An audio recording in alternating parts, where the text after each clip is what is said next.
the Chinese government used for the Beijing Olympics in 2008, and there we have that picture there.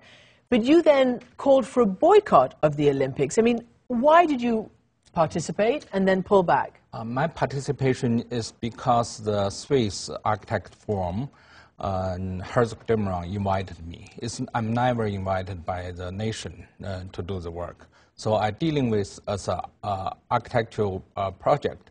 Of course, we want China to have the Olympics. So through that, China would become a part of the international family to share the same values. But very soon I realized this is it's impossible. You know, the Chinese government or the party using it as a propaganda base. So I have to say, this got nothing to do with me. And then afterwards was the earthquake in 2008 in Sichuan, and that seemed to be a turning point for you. What about the earthquake made you so loud and insistent in your objection to the system? Well, I grew up. My experience about this society is how they dealing with the truth. Through the earthquake, we soon realized there's many hidden truths never would be revealed, such as how those students died. So the government was hiding the truth then? Yes. And how did you bring the truth out, or try to? Well, we try to ask very simple questions. Who is dead? For what reason and where, which class it belongs to, and what's their birthday.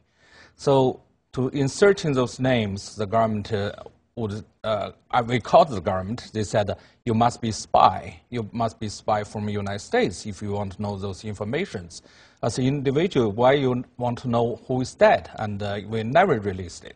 So we decided to form a kind of movement through internet to ask people who share the same kind of feelings to join us.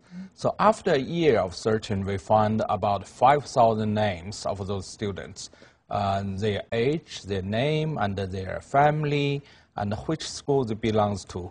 Very soon we draw the conclusion most of the students are dead within these 20 schools, and they died because of the bad construction. And you turned that into a work of art in Munich. Well, I always trying to find how to get the message through. So we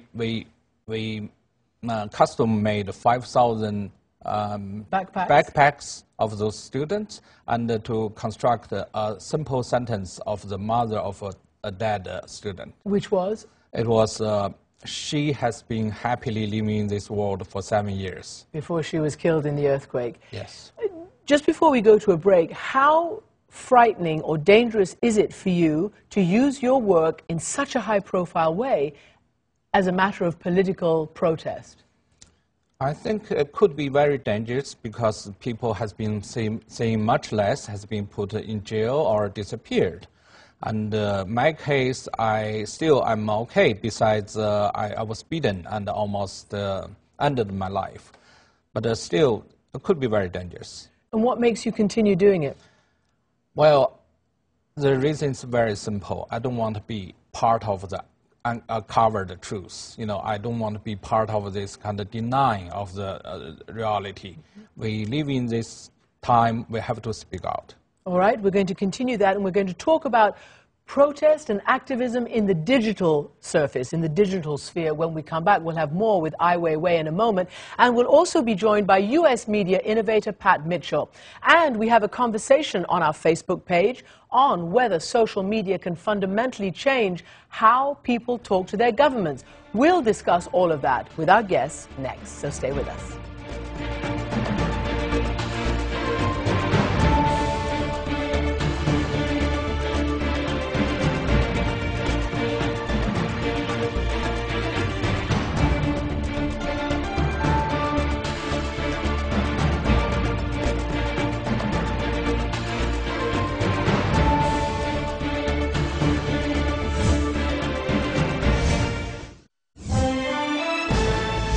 Is that possible for you to provide Chinese access on Twitter? I know you're some kind of maybe not responsible for that, but under your influence, the company, maybe they can do it.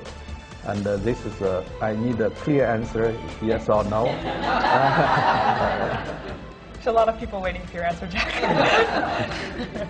I would say yes. It's just a matter of time. That was Ai Weiwei in New York last night, featured at an event on social media and digital activism, and talking about the power of Twitter. He joins me again in the studio, and also we're joined by Pat Mitchell, the president and CEO of the Paley Center for Media, which hosted last night's panel. Thank you for being with us, Pat. Thank you for staying with us, Weiwei. And let's ask, so what were you trying to get? Is there no Twitter in China? I mean, we have the impression that there's Twitter everywhere. That was Jack Dorsey, the head of Twitter, the founder of Twitter. It's no Twitter in China, it's no Facebook in China, it's no YouTube in China. Now, very soon we'll have no Google in China. Of course, you know there's no CNN in China. Oh, I'm stunned. I mean, I know some of it. Pat, how is this happening, and what can the future of social media be in China, do you think? Well, it was really stunning to hear Jack Dorsey say that he did not know Twitter was banned in China and that it couldn't be used. And then you made the note, but look at the countries where this is the case: Iran, North Korea, Cuba, China. And what does this mean? Well, it means that social media technologies like Twitter and sites like Facebook and social networking sites are creating a new tool for activism. And it's terrifying to governments who don't want people to have that freedom. But how can it be terrifying to them if it's not accessible? Help me understand how, if it's not there, how can you actually get on it or use it? Well, today we have new technologies can helping people to hop over the so-called Great Firewall. I see, get around the restrictions. But it's only very few people can do that. For example, the Chinese version of Twitter, now we have about 50,000 people, about writers, editors, journalists, who can get the information, and also they can get whatever we say in the West. Mm-hmm. Is it having an effect on the Chinese government? Is your sort of blogging, your activism in the digital sphere, people, even if it's only 50,000 on Twitter, is it having an effect on the government? It has a great effect on the government, and still young people see what we have been talking about on Twitter and blogging. They would spread the words into different kind of media. Mm-hmm. So that have a great potential of millions of people read it. So we're looking right now at your Twitter page and your Twitter domain. Pat, this argument now between Google and China over censorship, how is it going to resolve itself? Well, it seems that Google is probably going to pull out, given the choice of staying and continuing a censored operation.